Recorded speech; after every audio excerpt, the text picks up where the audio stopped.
Olá a todos, bem-vindo ao canal. Antes de começar o capítulo 3 do Evangelho, eu gostaria de pedir para vocês, que estão assistindo o vídeo, todo início de vídeo, tem por costume alertar, É para que se inscreva no canal, para que deixe o like, compartilhe, comente, porque a gente agindo dessa forma, a gente diz para o YouTube, né, que o vídeo é bacana e o YouTube recomenda ele para mais pessoas. Então eu peço essa força aí para o canal, beleza? Hoje a gente vai falar sobre o capítulo 3 do Evangelho segundo o Espiritismo, que tem o título Há muitas moradas na casa de meu pai. E aí, para começar esse capítulo, a gente vai passar em revista um capítulo da Bíblia que está em João, no capítulo 14, versículos 1 e 3. Não se turbe o vosso coração. Crede em Deus, crede também em mim. Há muitas moradas na casa de meu pai. Se assim não fosse, eu vô-lo teria dito, pois vou preparar-vos o lugar. E depois que eu me for e vos aparelhar o lugar, virei outra vez, e tomar-vos-ei para mim, para que lá onde estiver, estejais vós também. Então, quando a gente lê na Bíblia essa passagem, muitas das vezes passa até batido, né? Como assim? Né? Se às vezes a gente se indagar sobre essa passagem, como a morada do Pai? A gente sabe, né, que a casa do nosso Pai é o universo. Deus, quando cria o universo, como ele é um ser imaterial, e ele é o ser onipresente, principalmente, a casa dele é toda a criação dele. De modo que a gente vai entender como se dá essa passagem. Então, a casa do Pai é o universo. As diferentes moradas são os mundos que circulam no espaço infinito, oferecendo aos espíritos encarnados estações apropriadas ao seu adiantamento. Independente da diversidade dos mundos, essas palavras podem também ser interpretadas pelo estado feliz dos espíritos na erraticidade. Conforme ele for mais ou menos liberto das atrações materiais, o meio em que estiver, o aspecto das coisas, as sensações que experimentar, as percepções que possui, tudo isso varia ao infinito. Enquanto uns, por exemplo, não podem afastar-se do meio em que viveram, outros se elevam e percorrem o espaço e também os mundos. Enquanto certos espíritos culpados erram nas trevas, os felizes gozam de uma luz resplandecente e do sublime espetáculo do infinito. Enquanto, enfim, o malvado, cheio de remorso e prazeres, frequentemente só, sem consolações, separado dos objetos da sua afeição, geme sob a opressão dos sofrimentos morais. Mas o justo, junto aos que ama, goza de uma indivisível felicidade. Essas também são, portanto, as diferentes moradas, embora não localizadas nem circunstanciadas. Então, olha só, essa primeira parte aqui está trazendo para nós o entendimento seguinte. A casa do meu pai sendo o universo, essas diferentes moradas são todos os corpos celestes que circulam o infinito. E esses corpos, esses corpos celestes, eles servem de estações para que os espíritos possam avançar nas suas reencarnações até atingir a perfeição. Por acaso, quando eu creio que poderá e vai ter irmãos que vão acessar o vídeo pela primeira vez, acessar o canal, e não tem um conhecimento embasado na doutrina espírita e principalmente da pluralidade dos mundos habitados. Então ele fica meio confuso, né? Mas é só a gente raciocinar. Olha, Deus, sendo perfeito, ele não ia construir nada ao acaso, né? Então esse universo inteiro, quase infinito, a gente fala infinito, mas não é, né? O universo, ele é muito extenso, com várias galáxias, vários sistemas solares e etc. Então, esses mundos, em sendo habitados por espíritos, eles servem sim de estações para que a gente possa nos aperfeiçoar.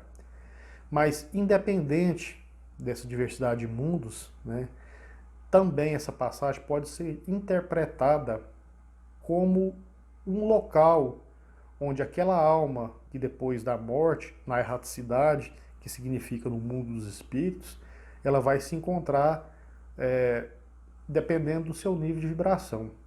Se ela é uma alma mais elevada, ela vai gozar desses locais felizes, né? Dessas moradas mais tranquilas, com pessoas, espíritos, que eu quero dizer, né? Que são de sua feição, que são familiares e etc. Já para aqueles espíritos que desencarnaram endurecido pela ambição, pelo ego, né? Pelo materialismo, o que vai acontecer com esses espíritos? Eles vão para moradas inferiores. Eles vão habitar zonas imperfeitas, onde o sofrimento vai trabalhar nele para que ele procure se melhorar moralmente. Nesse aspecto é que nasce o entendimento também de muitos sobre o céu e o inferno. Porque o céu e o inferno é um estado de espírito, podendo nós habitar o inferno ou o céu, dependendo da nossa moralidade, certo? E aí a gente vai entrar na passagem que vai falar sobre as diversas categorias de mundos habitados. Do entendimento dado pelos espíritos, resulta que os diversos mundos possuem condições muito diferentes uns dos outros, quanto ao grau de adiantamento ou de inferioridade dos seus habitantes. Dentre eles, há os que são ainda inferiores aos da Terra, física e moralmente. Outros estão no mesmo grau que nós aqui da Terra. As paixões reinam soberanas e a vida moral quase não existe. À medida que esta se desenvolve, a influência da matéria diminui, de maneira que, nos mundos mais avançados, a vida é, por assim dizer, toda espiritual. Então, olha só, aqui está dizendo bem claramente que o resultado dos ensinamentos dos espíritos nos dizem, né, que existem mundos muito diferentes uns dos outros, tanto ao grau de adiantamento, né, material, quanto também espiritual. Então, a gente sabe que existem planetas muito mais atrasados que a Terra e também muito mais evoluídos que a Terra. Existem inferiores e superiores.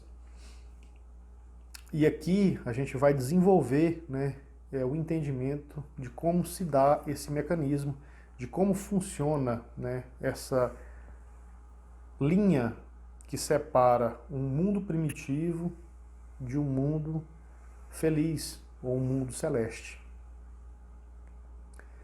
Nos mundos intermediários, o bem e o mal se misturam, e um predomina sobre o outro, segundo o grau de adiantamento em que se encontram. Podemos, pelo menos, considerando o seu estado e o seu destino, com base nos seus aspectos mais destacados, dividi-los assim, de um modo geral, em mundos primitivos, onde se verificam as primeiras encarnações da alma humana. Então, esses mundos primitivos, eles são adequados às primeiras reencarnações do espírito humano. Então o espírito ali, ele é simples e ignorante. Então ele vai ali entrar nesse mundo, vamos dizer assim, que é um mundo material, não um mundo espiritual, para começar a sua ascensão. Depois existem os mundos de expiação e provas, em que o mal predomina, que são iguais os da Terra.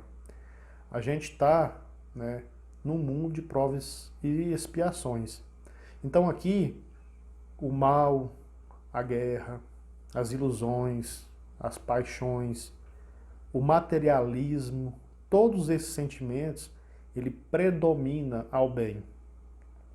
Então por isso que a gente fala que os mundos de prova e expiação, esse mal, ele reina soberano acima do bem, que acontece com o nosso planeta cotidianamente, é só a gente observar, né? Tem os mundos regeneradores, onde as almas que ainda têm o que expiar adquirem novas forças, repousando das fadigas e das lutas. A gente entende que esses mundos regeneradores, ou mundo de regeneração, que são os planetas, né, de regeneração, são a próxima fase da nossa evolução. Quando João teve a visão na ilha de Patmos sobre o Apocalipse, na realidade ele estava descrevendo essa transição que nós sofreríamos e estamos sofrendo atualmente, né? Então ele enxergou, ele teve essa visão mediúnica de como seria essa passagem, mas pelo lado mais complicado, né? Já o nosso querido Chico Xavier, no programa Pinga Fogo, da antiga TV Tupi, ele disse lá, né, nesse programa, que iríamos sim entrar num mundo de regeneração. Mas como Deus ele oferece para nós o livre-arbítrio, ainda estaríamos a cargo, naquela ocasião, de escolher por qual caminho a gente ia percorrer. Se era um caminho mais de sofrimento, que aí sim assemelharia às descrições do Apocalipse, por assim dizer, o da Bíblia, e também poderíamos adentrar nessa fase da regeneração pelo um lado mais tranquilo, né? Deixando os dissabores de lado, tentando ser mais honestos, sem tantas paixões, sem tantos egoísmos. Se a gente, por assim dizer, transitasse por esse caminho menos sofrido, iríamos entrar nele, né, e alcançar o mundo de regeneração de fato com mais rapidez e com menos sofrimento. De modo que a gente entende que todas as profecias, na verdade, elas são preditas para que a gente não passe por ela. É só um alerta. Então, essas previsões, essas predições, né, desses apóstolos do Evangelho, elas na realidade são um alerta para todos nós de como deve ser nossa conduta. Então, esse mundo de regeneração é o qual nós vamos entrar a partir dessa transição agora, a partir desse final do Apocalipse e o começo dessa nova era. Quando chegarmos nesse mundo de regeneração, aqui ainda vai existir algumas provas para a gente espiar, certo? Mas vai ser um lugar de repouso para o nosso espírito, já fadigado das lutas, né? Para que nós possamos adquirir novas forças e caminhar para os mundos mais felizes. Depois dos mundos de regeneração, a gente vai ver os mundos felizes, onde o bem supera o mal. Então, esses mundos felizes, ainda pode se encontrar algum irmão que tenha maldade, mas uma maldade mais, como eu posso dizer, com menos força, né, danosa, mas ainda existem. Só que lá o bem, nesses mundos, supera completamente esses maus. E depois existem os mundos celestes ou mundos divinos. Esses mundos, eles são moradas de espíritos purificados, onde reina o bem sem nenhuma mistura. É o bem soberano. Então são moradas de espíritos da hierarquia de Jesus. São espíritos, pelas suas virtudes, pelos seus trabalhos no bem, eles já alcançaram toda uma ascensão espiritual e são co-criadores de Deus efetivamente. Lembrando que todos nós somos co-criadores, mesmo em pequena escala, né? A gente está começando a caminhar, mas a gente consegue co-criar.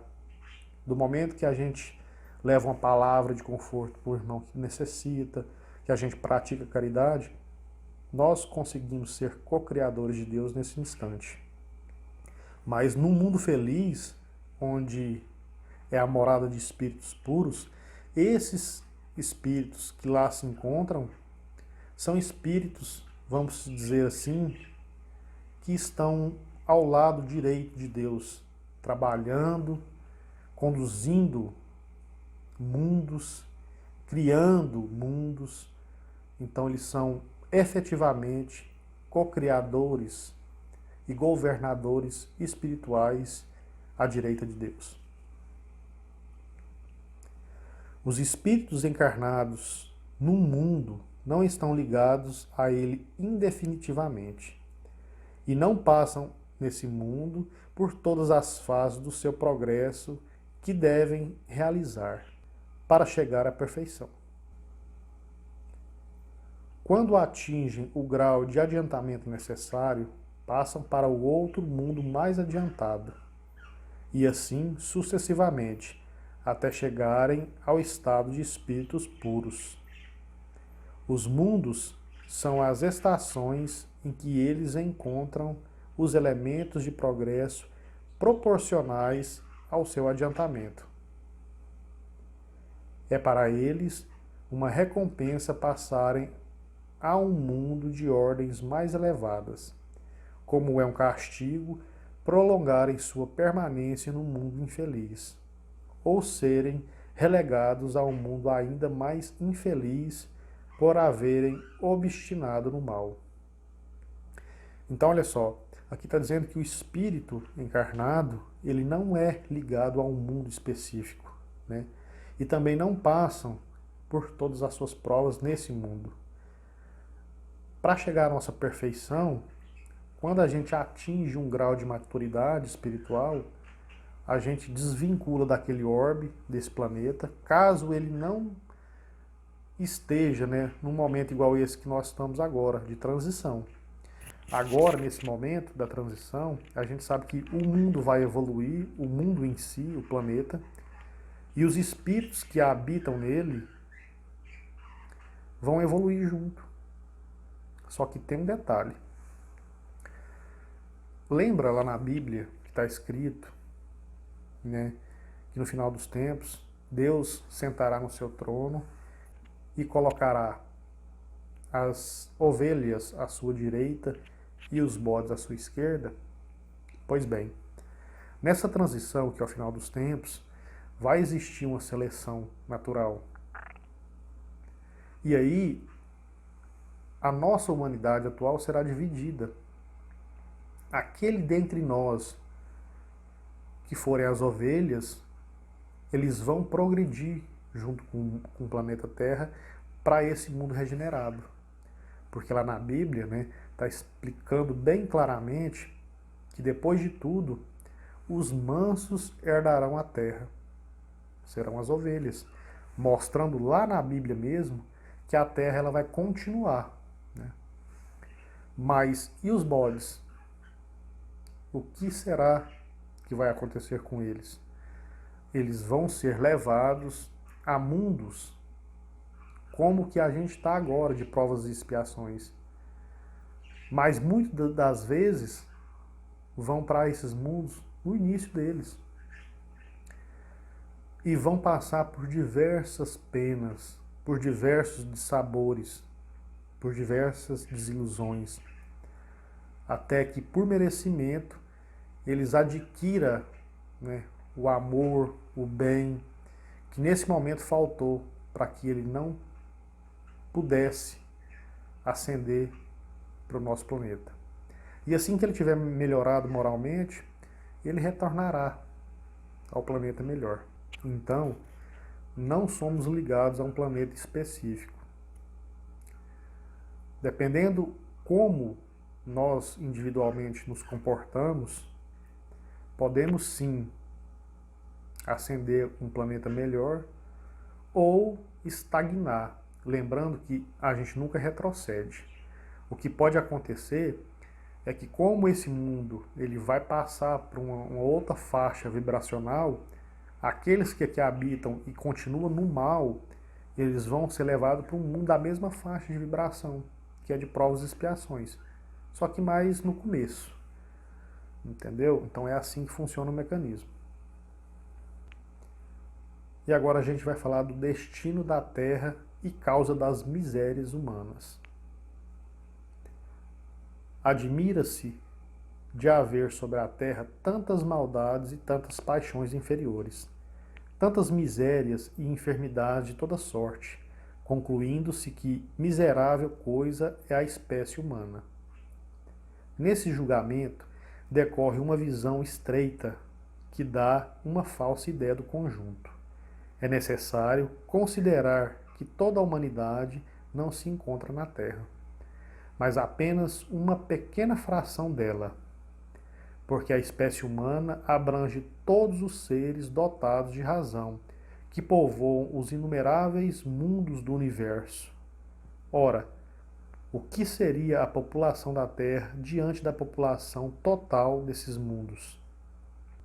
Bem menos que um lugarejo em relação à de um grande império. A condição material e moral da humanidade terrena nada tem, pois, de estranho, se levarmos em conta o destino da Terra e a natureza de sua população. Faríamos uma ideia muito falsa da população de uma grande cidade se julgássemos pelos moradores dos bairros mais pobres e sórdidos. Num hospital, só vemos doentes e estropiados. Numa galé, vemos todas as torpezas, todos os vícios reunidos. Nas regiões insalubres, a maior parte dos habitantes são pálidos, fracos e doentes. Pois bem, consideramos a Terra como um hospital, uma penitenciária, um pantanal, porque ela é tudo isso a um só tempo. E compreendemos porque as suas aflições sobrepujam os prazeres, porque não se enviam aos hospitais pessoas sadias, nem às casas de correções os que não praticam crimes, e nem os hospitais, nem as casas de correção são lugares de delícias. Então, olha só, a Terra, né, perante a criação do universo, ela é igual a um lugarejo. Simples assim. Mas se fizéssemos uma ideia falsa da população de uma grande cidade, julgando ela só pelos moradores dos bairros mais complicados, né, como diz aqui, ele é um lugarejo diante do universo. Mas um lugarejo que está situado à periferia. Aqui só tem espíritos enfraquecidos, doentes, né, que precisam de hospitais, que precisam ser curados, que precisam buscar o conforto através de Deus, através da palavra de Deus, para que um dia a gente alcance as delícias dos mundos mais felizes, né? Então a gente entende como assim. Ora, da mesma maneira que numa cidade toda a população não se encontra nos hospitais ou nas prisões, assim a humanidade inteira não se encontra na Terra. É como saímos do hospital quando estamos curados, e da prisão quando cumprimos a pena. O homem sai da Terra para os mundos mais felizes, quando se achar curado de suas enfermidades morais. Então você lembra, né, do julgamento, da separação do joio do trigo pela moralidade? É isso que está se apresentando aqui. Então, quando nós, pelas nossas buscas em direção ao aperfeiçoamento, tivermos melhorado moralmente, vai ser como esse prisioneiro que sai da prisão depois de uma pena muito triste e muito complicada. Ou desse outro irmão doente que passou vários meses no hospital, doente, e ganhou a cura. Vamos sair aliviados. E é essa transição e é esse alívio que espera a todos aqueles que buscarem pela sua perfeição merecer esse lugar de descanso. E aí agora a gente vai partir para as instruções dos espíritos. Vamos falar um pouco sobre os mundos superiores e também sobre os mundos inferiores. A gente vai complementar. A classificação dos mundos inferiores e dos mundos superiores é antes relativa do que absoluta, pois um mundo é inferior ou superior em relação aos que acham embaixo ou acima dele, na escala progressiva. Tomando a Terra como um ponto de comparação, pode fazer-se uma ideia do estado de um mundo inferior. Supondo seus habitantes no grau evolutivo dos povos selvagens e das nações bárbaras que ainda se encontram em nosso planeta, como o resto dos seus estados primitivos. Nos mundos mais atrasados, os homens são de certo modo rudimentares. Possuem a forma humana, mas sem nenhuma beleza. Seus instintos são temperados por nenhum sentimento e delicadeza ou benevolência, nem pelas noções dos justos e também dos injustos. A força bruta é sua única lei. Sem indústrias, sem invenções, dedicam sua vida à conquista de alimentos. Não obstante, Deus não abandona nenhuma de suas criaturas. No fundo tenebroso dessas inteligências encontra-se latentes a vaga intuição de um ser supremo, mais ou menos desenvolvida.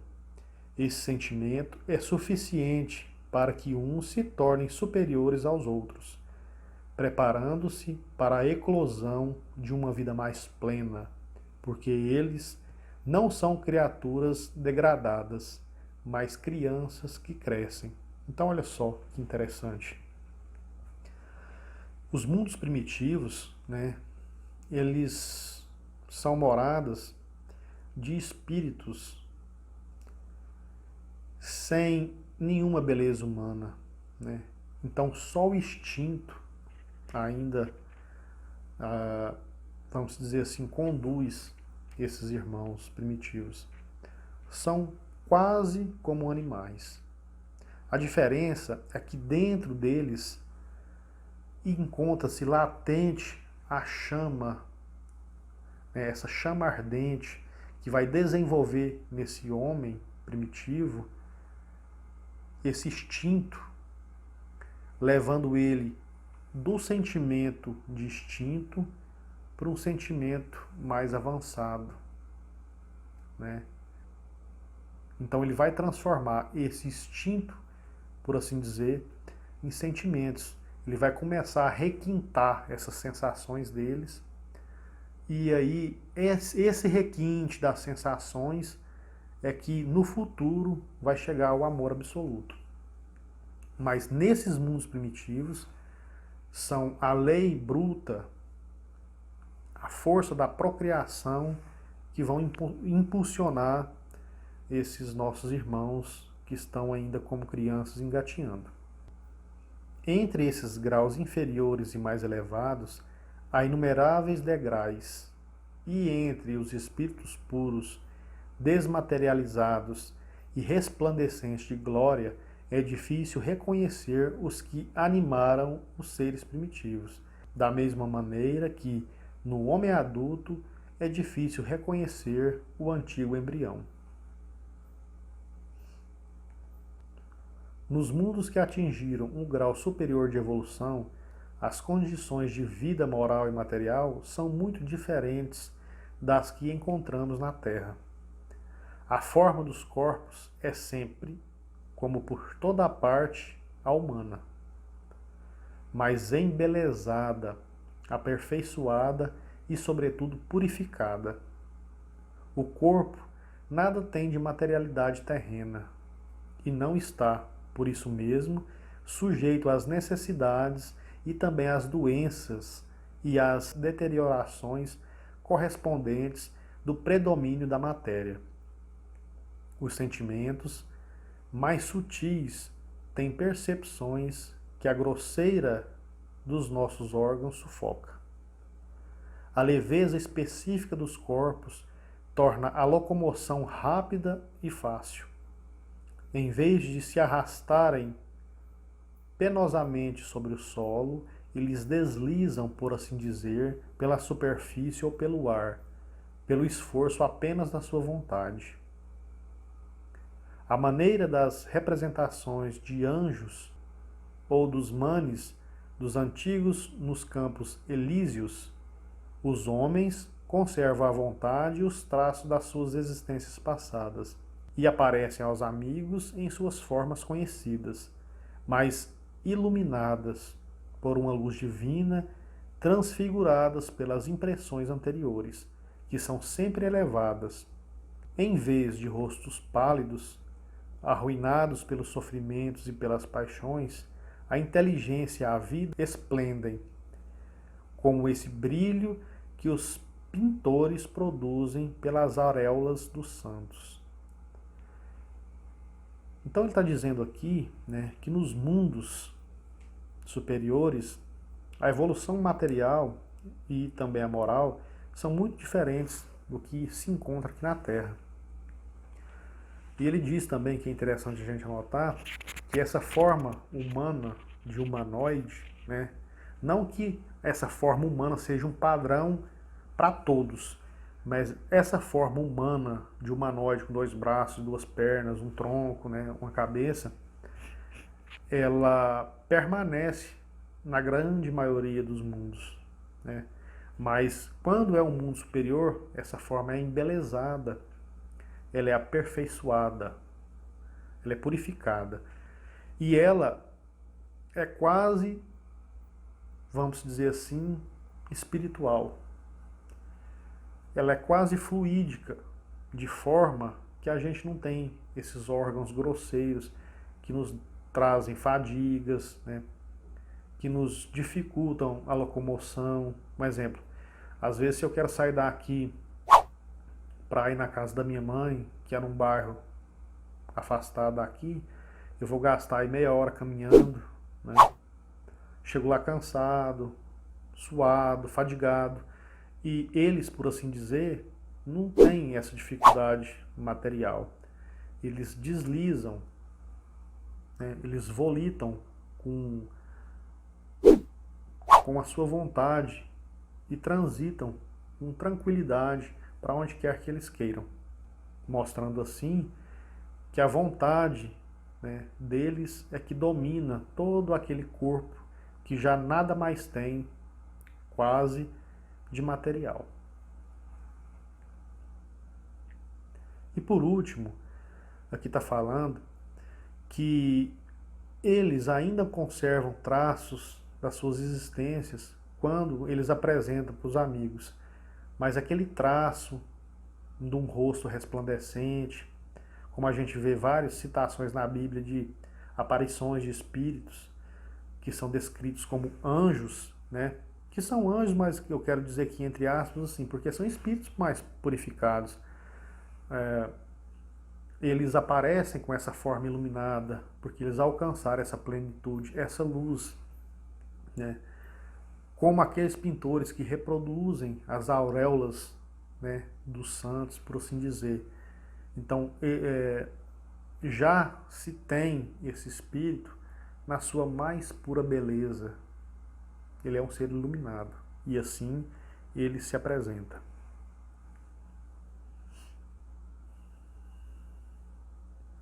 A pouca resistência que a matéria oferece aos espíritos já bastante adiantados facilita o desenvolvimento dos corpos e abrevia ou quase anula o período da infância. A vida, isenta de cuidados e angústias, é proporcionalmente muito mais longa que a da Terra. Em princípio, a longevidade é proporcional ao grau de adiantamento dos mundos. A morte não tem nenhum dos horrores da decomposição, e longe de ser motivo de pavor, é considerada como uma transformação feliz, por não existirem dúvidas quanto ao futuro. Durante a vida, não estando a alma encerrada numa matéria compacta, irradia e goza uma lucidez que deixa um estado quase permanente de emancipação, permitindo a livre transmissão de pensamentos. Então, olha só, essa pouca resistência que a matéria oferece nesses espíritos já bastante adiantados facilita o desenvolvimento do corpo, né? E aí não tem a necessidade daquele período longo de infância. Então a vida é isenta de cuidados e angústias, não tem por que sofrer. Ela também é muito mais longa do que a vida na Terra. A longevidade, ela alcança todos, porque ela é proporcional ao grau de adiantamento desses mundos, né? E a morte também, ela não é um fator torturante. Os corpos, como são quase fluídicos, não passam por decomposição. Aquele medo e pavor da morte não existe, porque a dúvida sobre a reencarnação, sobre a continuidade da existência, ela não mais existe. O intercâmbio entre o mundo material e o mundo espiritual é tranquilo. Eles conseguem ver com nitidez como se estivesse vendo qualquer outra pessoa e conversar com eles. E também ele goza de uma lucidez muito grande, quase permanente, porque são emancipados, né? E aí eles praticamente conseguem ter essa livre transmissão de pensamentos um para o outro. Nos mundos felizes, a relação de povo para povo, sempre amigável, jamais são perturbadas pelas ambições de dominação e pelas guerras que lhes são consequentes. Não existem senhores e nem escravos, nem privilegiados de nascimentos. Só a superioridade moral e intelectual determina as diferentes condições e confere a supremacia. A autoridade é sempre respeitada, porque decorre unicamente do mérito e se exerce sempre com justiça. O homem não procura elevar-se sobre os seus semelhantes, mas sobre si mesmo, aperfeiçoando-se. Seu objetivo é atingir a classe dos espíritos puros, e esse desejo incessante não constitui um tormento, mas uma nobre ambição, que faz estudar com ardor para os igualar. Todos os sentimentos ternos e elevados da natureza humana apresentam-se engrandecidos e purificados. Os ódios, as mesquinharias dos ciúmes, as baixas cobiças da inveja são ali desconhecidos. Um sentimento de amor e de fraternidade une a todos os homens e os mais fortes ajudam os mais fracos. Suas posses são correspondentes às possibilidades de aquisição de sua inteligência. Mas ninguém sofre a falta do necessário, porque ninguém ali se encontra em expiações. Em uma palavra, o mal não existe. Então, olha só, e nesses mundos felizes, as relações são sempre através do amor. Não existe naquele local, nesse local feliz, nenhum tipo de ambição. Mas mesmo assim, não são uma dominação em questão de julgamento, e sim uma posição que eles vão encontrar por conta da sua maior ou menor moralidade. Então, a natureza humana nesses locais, elas são bem aperfeiçoadas, né? E o único objetivo deles é atingir o grau de espírito puro. São locais de extremo estudo, onde o bem domina e onde esses espíritos cada dia mais se dedicam para que eles possam, ao curto prazo, porque nesses mundos eles já estão bem depurados, né? A curto prazo, alcançar ali, né, a condições de espíritos purificados. No vosso mundo tendes necessidades do mal para sentir o bem, da noite para que admira a luz, da doença para apreciar a saúde. Mas lá, esses contrastes não são necessários. A eterna luz, a eterna bondade, a paz eterna da alma proporcionam uma alegria eterna, que nem as angústias da vida material, nem os contatos dos maus, que ali não têm acesso, poderiam perturbar. Eis o que um espírito humano só dificilmente compreende. Ele foi engenhoso para pintar os tormentos do inferno, mas jamais pôde representar as alegrias do céu.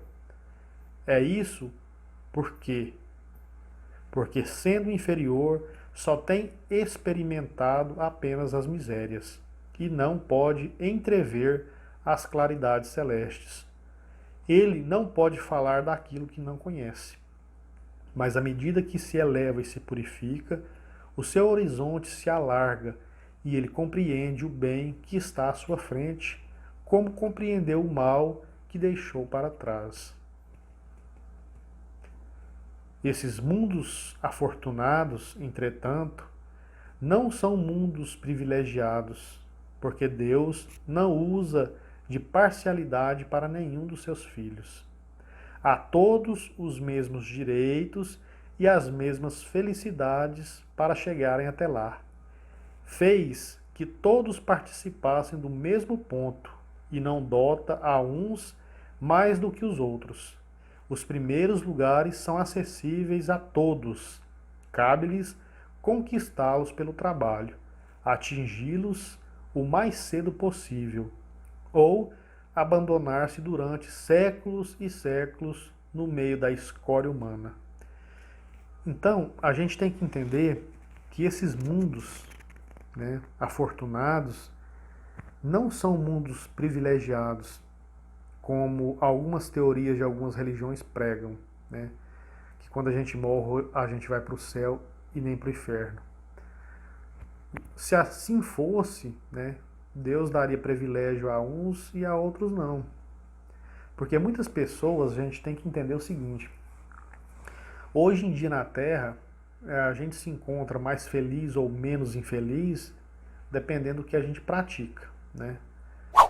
E se a gente praticar o bem, a gente vai para um lugar bom. Mas esse lugar bom não é um privilégio só meu. Ele é de todos aqueles que procuram o bem. De modo que aquele que errou e praticou o mal, ele também pode chegar até lá. Ele não vai ficar recluso a um local eterno. Ele, através do seu esforço, através do seu próprio sofrimento, ele vai entender um dia que ele vai ter que chegar a essa perfeição. Então aquele lugar também é destinado a eles. E é interessante a gente entender que na Bíblia Jesus diz que das ovelhas confiadas a Deus para ele, nenhuma se perderá. Ele disse bem claro que nenhum de nós aqui na terra vamos nos perder. A misericórdia de Deus alcança a todos. Eis o que Jesus disse. Então, aqueles bodes que vão ficar nessa separação, eles vão para um mundo de prova e expiação no começo, mas como eu disse, eles vão ter oportunidade, pelos seus trabalhos e esforços, de um dia alcançar um degrau mais alto e também mais feliz. E agora a gente vai ver um pouquinho sobre mundo de expiações e de provas. Quem trouxe essa passagem para nós foi Santo Agostinho, Paris, 1862. Que vos direi que já as não conheçais, dos mundos de expiação, pois que basta considerar a terra que habitais. A superioridade da inteligência, num grande número de seus habitantes, indica que ela não é um mundo primitivo, destinados a encarnações de espíritos ainda mal saídos das mãos do Criador. Suas qualidades inatas são a prova de que já viveram e realizaram um certo progresso, mas também os numerosos vícios a que se inclinam são os indícios de uma grande imperfeição moral.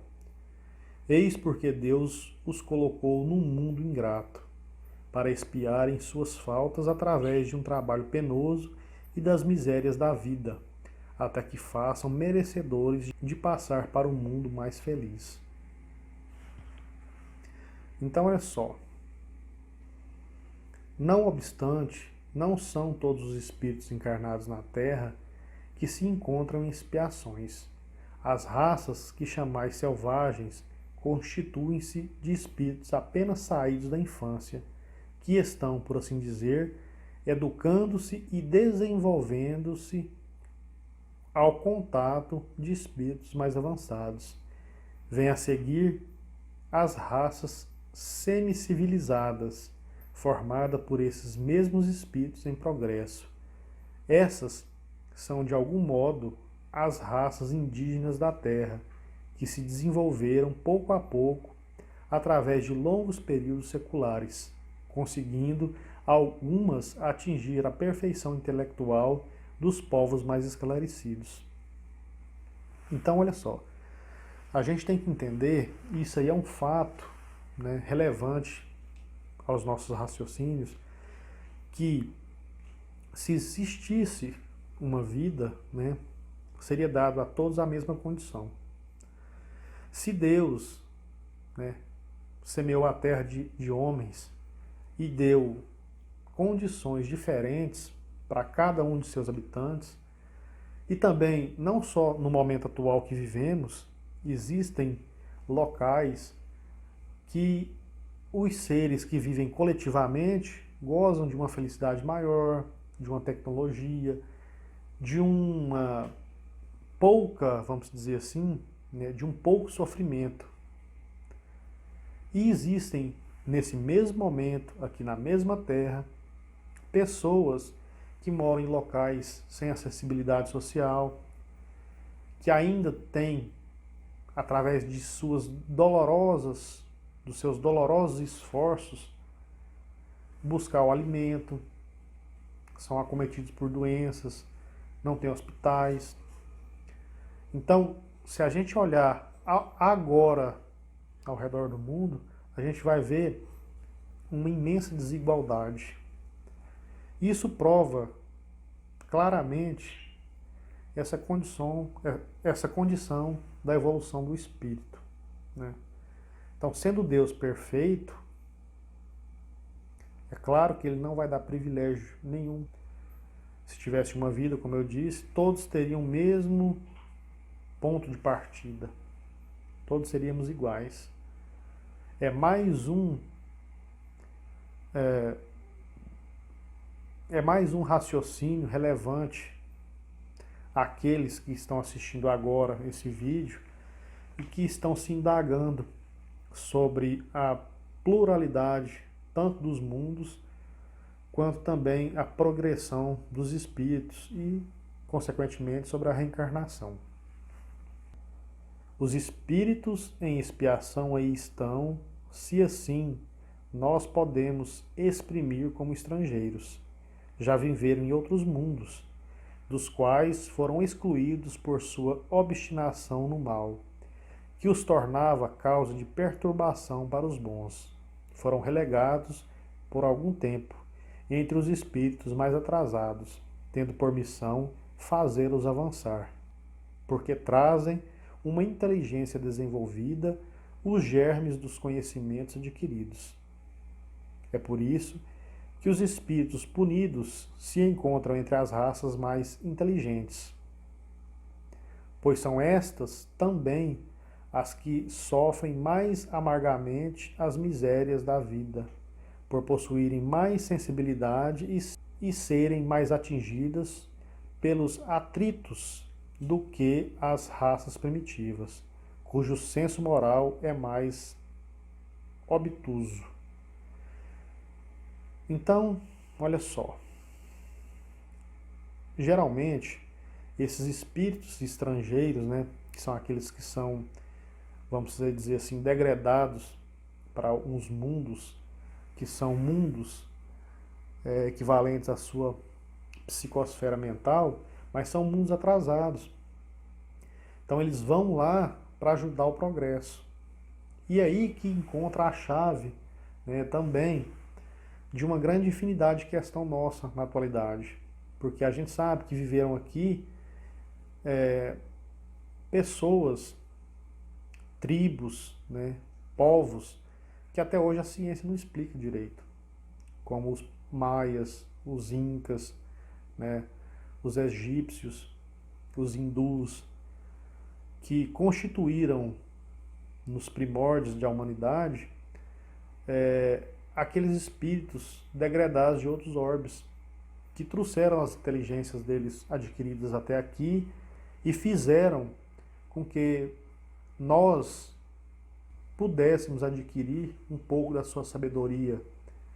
E essa sabedoria que eles trouxeram ajudaram a alavancar a nossa humanidade. A Terra nos oferece, pois, um dos tipos de mundos expiatórios, em que as variações são infinitas, mas tem por caráter comum servirem de lugar de exílio para espíritos rebeldes à lei de Deus. Nesses mundos, os espíritos exilados têm de lutar, ao mesmo tempo, contra a perversidade dos homens e a inclemência da natureza. Trabalho duplamente penoso, que desenvolve a uma só vez as qualidades do coração e as também da inteligência. É assim que Deus, na sua bondade, torna o próprio castigo proveitoso para o progresso do espírito. E aí agora a gente vai falar também de mundos regeneradores, ou de mundos de regeneração, que a gente está entrando, né? Graças a Deus, aí a gente já está, por assim dizer, no final de uma madrugada, já começando a enxergar os primeiros raios de sol desse mundo. Quem trouxe para a gente essa mensagem também foi Santo Agostinho, Paris, 1862. Entre essas estrelas que cintilam na abóboda azulada, quantas delas são mundos como o vosso, designados pelo Senhor para expiação e provas? Mas há também entre eles mundos mais felizes e melhores, como há mundos transitórios, que podemos chamar de regeneradores. Cada turbilhão planetário, girando no espaço, em torno de um centro comum, arrasta consigo mundos primitivos, de prova e de regeneração e também de felicidade. Já ouvistes falar desses mundos em que a alma nasce e é colocada, ainda ignorante do bem e do mal, para que possa marchar em direção a Deus. senhora de si mesma, na posse do seu livre-arbítrio. Já ouvistes falar das amplas faculdades de que a alma foi dotada para praticar o bem. Mas, ai, existem as que sucumbem. Então Deus, que não quer aniquilá-las, permite-lhes ir a mundos em que, de encarnações em encarnações, podem fazer-se novamente dignas da glória a que foram destinadas. Os mundos regeneradores servem de transição entre os mundos de expiação e os felizes. A alma que se arrepende, neles encontra a paz e o descanso, acabando por se purificar. Sem dúvida. Mesmo nesses mundos, o homem ainda está sujeito às leis que regem a matéria. A humanidade experimenta as vossas sensações e os vossos desejos, mas está isenta das paixões desordenadas que vos escravizam. Neles não há mais orgulho que emudece o coração, a inveja que tortura e o ódio que asfixia. A palavra amor está escrita em todas as frontes. Uma perfeita equidade regula as relações sociais. Todos manifestam a Deus e procuram elevar-se a Ele, segundo as suas leis. Nesses mundos, contudo, ainda não existe a perfeita felicidade, mas a aurora da felicidade.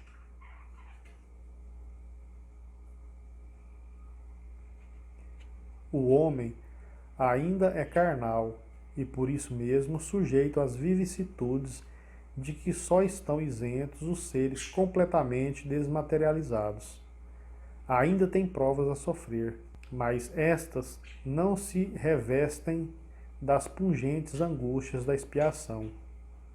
Comparados à Terra, esses mundos são mais felizes e muitos de vós gostariam de habitá-los, porque representa a calma após a tempestade, a convalescença após uma doença cruel. Menos absorvida pelas coisas materiais, o homem entrevê melhor o futuro do que vós. Compreende que são outras as alegrias prometidas pelo Senhor aos que tornam dignos, quando a morte ceifar novamente os seus corpos, para lhes dar a verdadeira vida. É então que a alma liberta poderá pairar sobre os horizontes. Não mais os sentidos materiais e grosseiros, mas os sentidos de um perespírito puro e celeste, aspirando às emanações de Deus, sob os aromas do amor e da caridade que se expandem do seu seio. Mas há nesses mundos o homem ainda falível e o espírito do mal ainda não perdeu completamente o seu domínio sobre ele. Não avançar é recuar, e se ele não estiver firme no caminho do bem, pode cair novamente em mundos de expiação, onde o esperam novas e mais terríveis provas. Contemplai, pois, durante a noite, na hora do repouso e da prece, essa abóbata azulada, e entre as inumeráveis esferas que habitam sobre as vossas cabeças, procurai as que levam a Deus, e pedi que o mundo regenerador vos abrise no seu seio, após a expiação na terra. Então, nessa parte, Santo Agostinho diz que nesses mundos de regeneração, ainda somos falíveis, né? Claro que são mundos em que nós vamos aurir força, em que vamos encontrar um pouco de paz, né? Porque o bem sobrepõe o mal, em que vamos encontrar já de uma forma bem mais ampliada o amor em quase todos os habitantes. As dúvidas sobre a morte não são tão mais enigmáticas como no mundo de prova e expiação, mas que a gente sim pode falir e pode retornar a um mundo de prova e expiação para sofrer, né? Porque através do sofrimento a gente vai depurar o nosso espírito e galgar novamente a nossa ascensão espiritual. E aí, aqui agora, a gente vai ver sobre progressão dos mundos, que também é de Santo Agostinho, Paris, 1862. O progresso é uma das leis da natureza. Todos os seres da criação, animados e inanimados, estão subordinados a ela. Pela bondade de Deus, que deseja que tudo se engrandeça e prospere. A própria destruição, que parece para os homens o fim das coisas, é apenas um meio de levá-las pela transformação a um estado mais perfeito, pois tudo morre para renascer, e nada volta para o nada. Ao mesmo tempo em que os seres vivos progridem moralmente, os mundos que eles habitam progridem materialmente. Quem pudesse seguir o mundo em suas diversas fases, desde o instante em que se aglomeraram os primeiros átomos da sua constituição, o veria percorrer uma escalada incessantemente progressiva, mas em graus insensíveis para cada geração, e oferecer a seus habitantes uma morada mais agradável à medida que eles também avançam na senda do progresso. Assim, marcham paralelamente os progressos do homem, o dos animais, seus auxiliares, o dos vegetais e os das formas de habitação, porque nada fica estacionário na natureza. Quanto esta ideia é grandiosa e digna da majestade do Criador.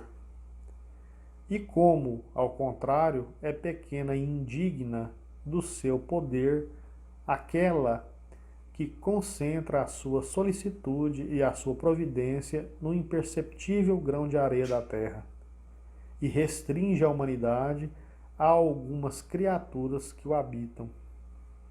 A terra, segundo essa lei, esteve material e moralmente num estado inferior ao de hoje, e atingirá, sob dois aspectos, um grau mais avançado. Ela chegou a um desses períodos de transformação. Vai passar de um mundo expiatório para um mundo regenerador. Então, os homens encontrarão nela a felicidade, porque a lei de Deus a governará. Então, que bonito, né? Esse final dessa carta de Santo Agostinho, dizendo que a Terra, ela, segundo essa lei, ela esteve tanto moralmente, né, quanto materialmente no estado inferior que está hoje. Isso a gente sabe, né? E ela também atingirá sobre esses dois aspectos um grau mais avançado. E aqui ele explica que a gente já chegou nessa transformação e ela vai passar desse mundo de provas e expiações para um mundo regenerador. Então nós encontraremos nela a felicidade, porque nesse mundo regenerado a lei de Deus governará. Também a gente sabe que a gente encontra isso na Bíblia, né? Mas de uma forma mais singela. Lá vai dizer que depois dessa transformação, os justos herdarão a terra. E aí a vontade de Deus, né, vai se cumprir em todos os seus aspectos. Então é isso aí que fala esse capítulo, gente. Eu espero ter trazido para vocês alguma ideia que a gente possa fazer aí do capítulo 3, Há muitas moradas na casa de meu pai. É um capítulo belíssimo que vai trazer para a gente as diferentes estações, né, da alma na erraticidade, e também vai explicar um pouco a progressão dos mundos que circulam esse espaço imenso que é a casa de Deus. Um grande abraço a todos, espero ver vocês no próximo vídeo. vamos curtir, compartilhar, assinar o canal, para que vocês possam nos ajudar a espalhar o Evangelho do nosso Senhor Jesus Cristo. Que Jesus abençoe a todos e até mais.